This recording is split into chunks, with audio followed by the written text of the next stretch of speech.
Okay guys, we're back with Kendi, and we're gonna show you a quick, easy ponytail.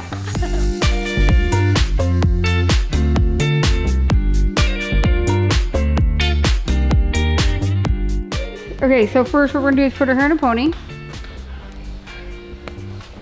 Oh my gosh, this is a lot of hair, people.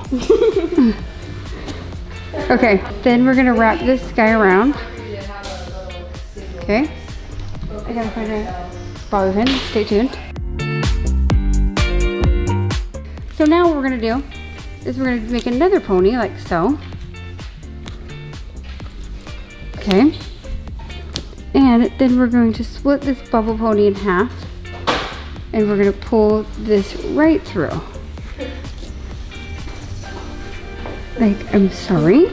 And then we're gonna make another bubble. And then we're gonna split that bubble. Wait, should I put hair around this?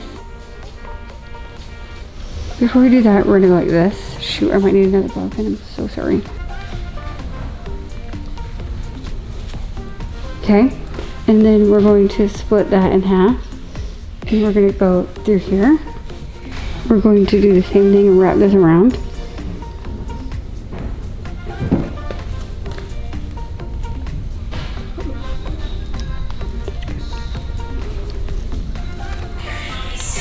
And then just fluff it out and she's good to go. It's the perfect fun pony. Like, are you kidding me?